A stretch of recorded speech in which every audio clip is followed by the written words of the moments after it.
আজকে 25শে ডিসেম্বর, সকলকে জানাই মেরি ক্রিসমাস। আজকে ভেবেছিলাম বাড়িতে রান্না করে 1 ঘন্টা দূরে একটি ওয়াটার ফলস আছে, ওখানে যাব, একটু ঘুরবো, খাওয়া দাওয়া করে বাড়ি আসবো। কিন্তু কেউ উঠেনি দেখে আমি কি করেছি, বড়ি দেবার জন্য ডালটা ভিজিয়ে দিয়েছিলাম। সেই যখন যাওয়াই হবে না, তখন বরং এই বড় কাজটা মিটে যাবে।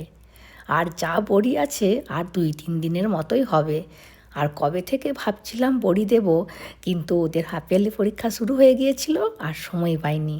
আর এখন প্রায় 10 দিনের মতো ছুটি আছে, ওই জন্য আজকেই ডালটা ভিজিয়ে দিলাম।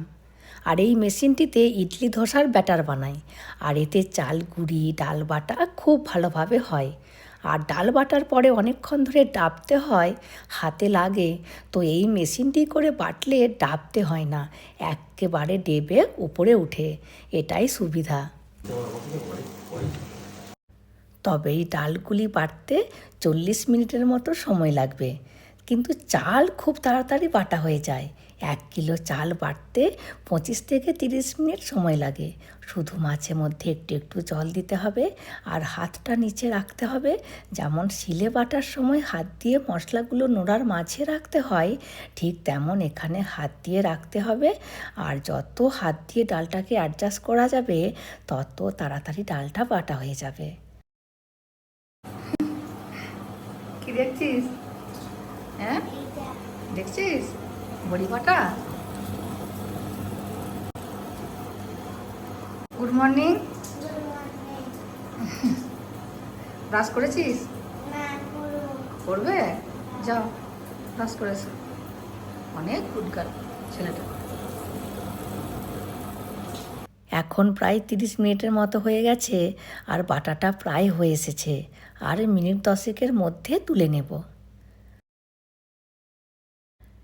এবার দেখুন, রঙটাও কিন্তু ভালোই সাদা হয়ে গেছে, আর ওপর দিকে ডাল বাটাটা উঠেও এসেছে, মানে ডালটি বাটা ফ্রাই হয়ে গেছে। এবার তুলে নেব। আরও উপর দিয়ে উঠতো ডাল বাটাটা, আর একটু বেশি করে জল দিয়ে বাটলে কিন্তু তখন বড়িগুলো খুব নরম হয়ে যেত।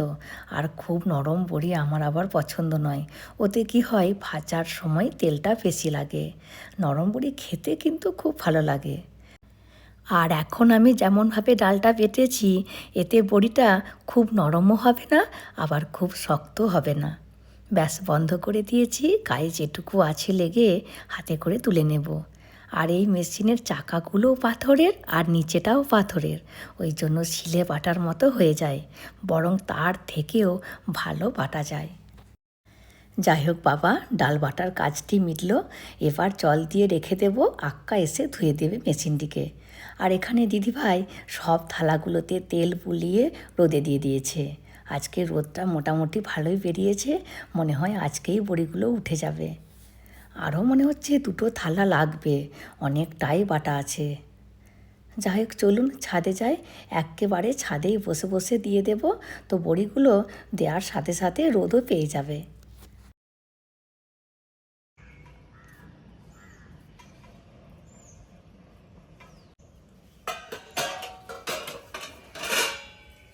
আর দেখুন, এই 2টি বিস্কুটের প্যাকেটের কোন দুটিকে খুব ছোট করে কেটেছি। এর মধ্যে ডাল বাটাটাকে ঢুকিয়ে প্রেস করে করে বড়ি দেব। অনেকেই এর ভেতরে আবার চোঙার মতো কিছু একটি ঢুকিয়ে দেয়, কিন্তু এরকম মতো করে আমার আবার অভ্যাস হয়ে গিয়েছে, তো আমার কোনো অসুবিধা হয় না। আর এই দিদিভাই আবার চোঙাতেই বড়ি দেয়, এরকমভাবে দেয় না। ও পারবে কি না কে জানে। বিয়ের আগে ঠাকুমাকে দেখতাম হাতে করে কি সুন্দর বড়ি দিত। পাড়া প্রতিবেশীরা অনেকেই আবার ঠাকুমাকে ডেকে নিয়ে যেত বড়ি দেবার জন্য। আর আমারও খুব চেষ্টা ছিল বড়ি দেবার, তো এখন ভালো না পারলেও মোটামুটি কাজ চালানোর মতো করে নিই। আর আমরা বড়ি খুব খাই, ওই জন্য বড়ি বেশিই লাগে। বড়ি দিয়ে পোস্ত, বড়ি দিয়ে চচ্চড়ি, শুক্তো, শাকের তরকারি, আর রাত্রিতে আলু ভাতে দিয়ে যদি বড়ি মাখি, তো মেয়ের ভীষণ আনন্দ, খুব পছন্দ করে বড়ি দিয়ে আলু ভাতে মাখা। আর আমি এখানে যখনই বড়ি দিই, তখনই আমাদের প্রতিবেশীরা বলবে, এগুলো কি বানাচ্ছ, কেমন করে খেতে হয়, সব জিজ্ঞাসা করবে, খুব কৌতূহল। আর এই দিদিভাইকে দেখছি সেরকমভাবে বড়ি দিতে পারছে না, কারণ অভ্যাস নেই।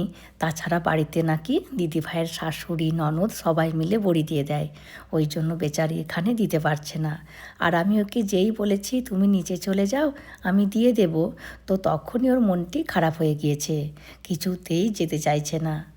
আর যে কটা দিন আমাদের বাড়িতে আছে আমি যা করছি ও তাই করছে। এরকম কুটুম আসলে কষ্টই হয় না, সব সময় কাজ করতেই থাকছে। আর আজকে যেহেতু আমরা এখানে বড়ি দিচ্ছি, তো জলখাবার বানানোর সময় নেই, তো হাজব্যান্ড গেছে চপ সিঙ্গারা কিনে নিয়ে আসতে। তো আজকে আমাদের সকালের জলখাবারে চপ সিঙ্গারা মুড়ি শসা এইসব। আমার বড়ি দেয়া হয়ে গেছে, আর দিদিভাই নিচে চলে এসেছিল, এসে এই সবজিগুলো সব কেটে ধুয়ে রেখে দিয়েছে। এবার আমি রান্নাটা করে নেব। আজকে উচ্ছে ভাজা বানাবো বিনা তেলে, এই হলুদ নুন আর একটু জল দিয়ে ঢাকা দিয়ে দেব। আর আমি যখনই উচ্ছে ভাজা বানাই বিনা তেলেতেই বানাই। আর আজকে যেহেতু 25শে ডিসেম্বর, ওই জন্য মাটন নিয়ে আসতে বলেছিলাম। আর দেখুন কত মেটে নিয়ে এসেছে, আর চর্বিও নিয়ে এসেছে। এখন ওই 12টার মতো বাজে, আক্কাও চলে এসেছে কাজে। আক্কা চলে গেলে মাংসটা রান্না করব। আর এখানে রান্না করেছি আমি পটল ভাজা বড়া ভাজা। আমাদের বাবার বাড়ির ওখানে বলে যেদিনে বড়ি দেওয়া হয় ওই দিনে নাকি নিয়ম রক্ষে একটু বড়াও ভাজতে হয়, ওই জন্য সামান্য ডাল বাটা রেখে দিয়েছিলাম, তো ওই দিয়ে গোটা কত বড়া বানিয়ে দিয়েছি। আর এখানে হচ্ছে মূলো শাক ভাজা, আর এখানে হচ্ছে ওই উচ্ছে ভাজা।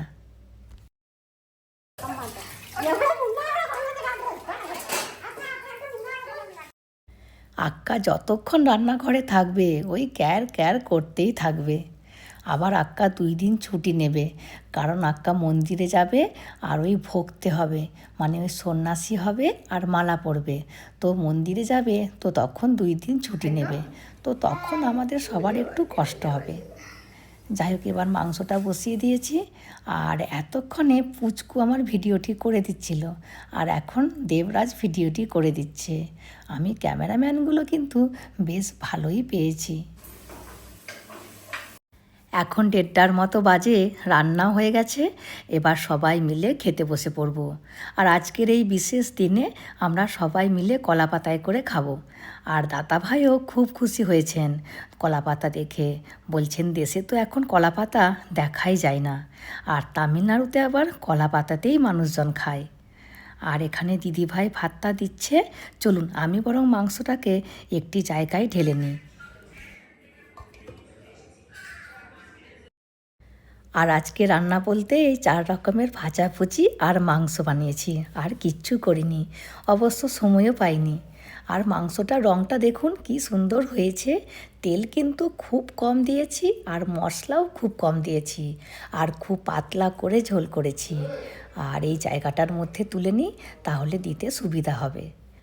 আর এই 25শে ডিসেম্বরে আমাদের দেশে প্রায় সবাই পিকনিক করে, কিন্তু এখানে কখনোই কোনো তামিল লোককে পিকনিক করতে দেখিনি। এরা পিকনিক কী জিনিস জানেই না, শুধু বাঙালিরাই মনে হয় পিকনিক করে। আর এখন এই বিকাল 4টের মতো বাজে, এখন কেক কাটার পালা। আর দেখুন কি সুন্দর হোয়াইট ফরেস্ট কেকটি কিনে নিয়ে এসেছে, আমার খুব প্রিয় এই কেকটি।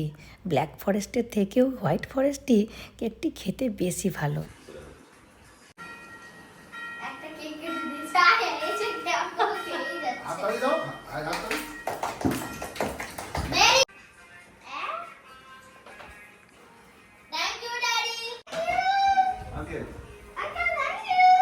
খুলে দেখা কি আছে, দেখা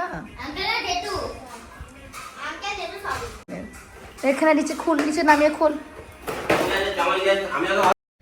দেখুন দুজনের জন্য দুটো একই কালারের একই দেখতে গাড়ি নিয়ে এসেছে, কারোর যেন কোনো দুঃখ না থাকে।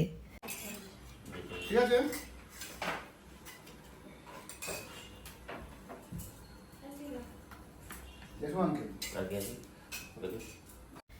এবার কেক খাওয়া হলে একবার ছাদে যাব, বড়িগুলো উঠলো নাকি কি জানি, আজকে একবারও ছাদে যায়নি বড়িগুলো দেখতে। দেখুন এখানটি ছাই পড়ে গেছে, একটু আগে আসলে ভালো হতো, রোদের দিকে দিয়ে দেওয়া যেত, কিন্তু এই থালাটার বড়িগুলো সব উঠে গেছে। কি সুন্দর দেখুন, সব উঠে গেছে। দাঁড়ান বাকি থালাগুলোকে দেখি উঠেছে কি না।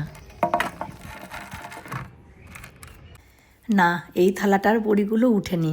কিছু কিছু থালার বড়িগুলো উঠেছে আর কিছু কিছু থালার বড়িগুলো উঠেনি। দেখুন এতগুলি বড়ি উঠেছে, বাকিগুলো এখনও রোদে দিতে হবে। আগামীকাল অবশ্য 2-3 ঘন্টার মধ্যে রোদ পেলে সব উঠে যাবে। এখানটাতে এখনও একটু রোদ আছে, এখানটায় দিয়ে দিলাম। আধা ঘন্টার মতো থাক, তারপরে নিয়ে চলে যাব। যাই হোক চলুন, আমিও ভিডিওটি আজকের মতো এখানেই শেষ করছি। চলে আসবো পরের ভিডিওতে। হাসি খুশি থাকবেন, সবাইকে হাসি খুশি রাখবেন। আর যদি ভিডিওটি ভালো লাগে please like, comment and share করে দেবেন। আর অতি অবশ্যই সাবস্ক্রাইব করে দেবেন। Thank you.